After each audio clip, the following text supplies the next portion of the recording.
Daily Question, and today we have John Twomey here with us. How are you? I'm very well, Amy, thank you. I'm a bit hoarse, so you have Been to teaching all morning. Yeah, days of teaching. Nice. Tell us who you are, where you're from, a little bit about you. I've been all over. Eventing's my thing. I'm an eventing specialist. I've competed to advanced dressage, show jump to meter 45s, but 5-star eventer, and eventing is my passion. That's what I love. Okay. But I find, you know, for me, even eventing's kind of a triathlon, and it doesn't matter what phase you're schooling, the same principles are important in all phases. No, exactly. I mean, and where are you from? Oh, I was born and bred in Australia. Okay. Spent 10 years in New Zealand. Okay. I thought I'd never leave. I loved New Zealand. Okay. Yes, but I've ridden in different parts of the world, but Australasian, I guess. When people say you're Aussie or a Kiwi, I say I'm an Anzac now. Oh, divine. So now, how did you land up in South Africa? Yeah, that's a longer story. So I've taken a couple of years out of riding at a high level to help some buddies with an IT startup out of Singapore. Okay. So I was actually in Asia since April before last, and my largest shareholders are here in Johannesburg in South Africa, and they're old friends of mine. So they rang me up last January and said, what was I doing and would I like to come visit them? Okay. So I got on a plane in February, early February last year, and came over to visit these guys, and it looked like locking down, and I said, do you mind if I fly home and pack up my apartment and come back here? Yeah. So I flew back to Asia, got out on the last flight before they locked down. Yeah, and came back to Joburg. To get locked down here. Yeah, and this beautiful 60-acre compound with children and dogs. And oh, wow. So I had a lovely time in full lockdown. And then Patrick Brown, I think, had heard that I was here, and he said, would I do some teaching? And I think I did the first clinic in June, and I've done a bunch of national tours. I've been all down the coast road here and around the Cape and KZN, and so it's been a lot of fun. No, I'm sure. Because I miss the horses. Yeah, no, I'm sure. And you're seeing South Africa and get the horses, getting the best of both worlds. And this is a cool place. Yeah. I think it's been the sanest place on the planet. Oh, really? To do COVID. So tell me a little bit about your teaching. What are your main focuses? I know with riding and teaching, it sort of all ties into one. Yeah. But everybody's got their little things that they focus on. What are your main things? You know, one of my favorite sayings is, beginner riders want to focus on intermediate skills. Yes. Intermediate riders try and focus on advanced skills, and advanced horse people focus on basics. Yes. So I'm obsessed with biomechanics and posture. Okay. And the German training scale is 7 steps, and very few people can even tell you what it is. Yeah. So I just bring it back to 3 really simple principles, and that is, first, the horse must push. Yeah. It must be in front of the leg.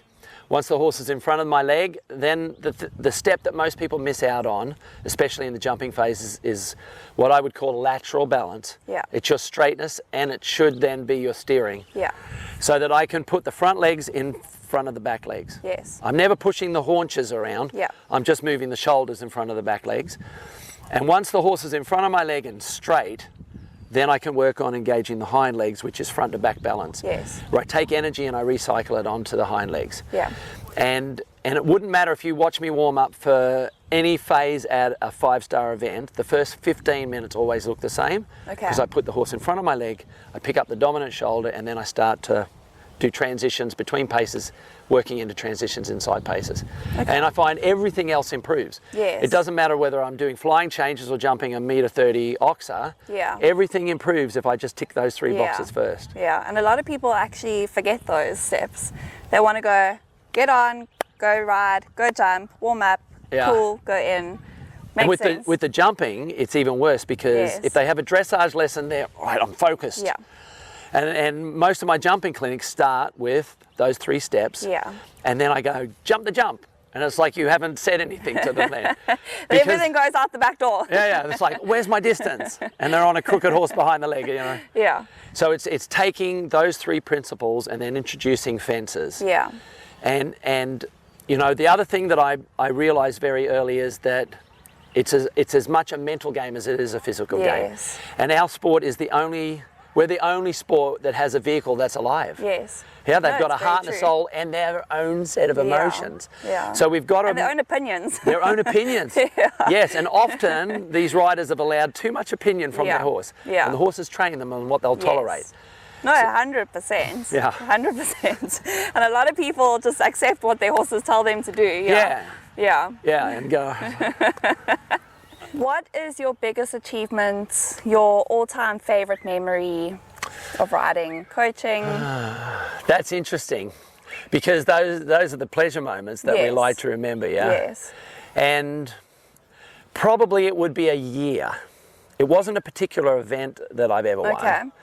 I won a lot of national titles at different levels in New Zealand when we were there, and they were very sweet. Yeah. Because I was coming back in, I'd had 10 years out of the sport. So I Yeah. started at 1 star, and it felt like the Olympics, you Yes. know? Yeah. The old novice, it was the Yeah. old 1 star. And my first 1 star, we won the national 3-day. But my biggest achievement for me, I had a very bad fall in 2011 Okay. at the first selection event for the London Olympics in Sydney at the SIAC. So I had a rotation, woke up out of a coma 4 days later, and I didn't even know why I was in hospital. I couldn't wow. remember. Sure. So I had a bad head injury, crushed a bunch of things, dislocated my hip, fractured my pelvis. I was properly torn up. Yeah. And I thought I'll be fine. You know, I had about a 6-month rehabilitation. Yeah. And then I went out at the old 2 star to start riding again.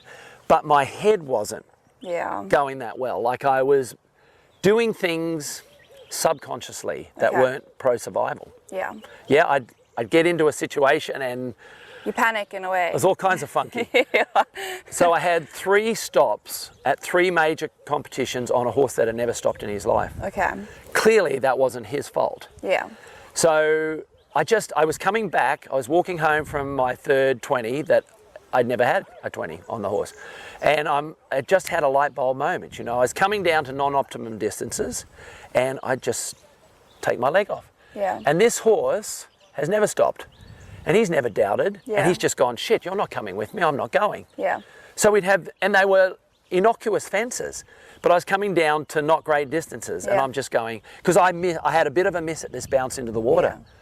And it went really badly. Yeah. So as soon as I realized that I was dropping him Yeah. and not committing to the fence, Yeah. we never had another stop. And in 2012, the year after my fall, we had 3 major 4-star wins and we were 2nd at the last selection trial for London, and by 0.2 I think, but the only horse to finish on our dressage score out of 35 4-star horses. So for me, my greatest achievement was being able to get really broken and rebuild my mental processes.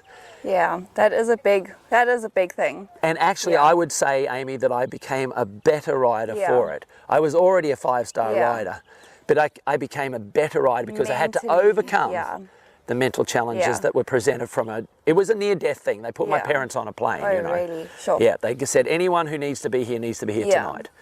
So, yeah, that was my That's favourite a big thing. Getting back into it, I know from experience as well, I've also just come back from 2 really bad falls. And just getting back on the horse and just even jumping like a little 30-centimetre jump, it's the biggest achievement ever. Yeah, Feels like you won everything. that's right. And you have. You have. Well done for getting back up and getting yourself back together and getting back on and going and doing it. Thank you. That's an awesome achievement. Thank you. Thank you so much for letting us interview you and just getting a little bit of you and your inputs of riding and how you view things. It's been really great chatting and getting to know you. And hopefully I can be in one of your clinics before you leave South Africa. Are you leaving? No, actually. Oh, really? Yeah, I know. That's another long story too. But I met a lovely lady in June this year. Okay. One of my early clinics. Okay. And I've set up a company now. I've applied for a business visa. Oh, wow. So I've applied for a 2-year visa. I'm just Okay. waiting to see what they say about that. Oh, divine. Yeah. Well, hopefully we get to see more of you. I hope so. Cool. Thank you. Thanks, Amy.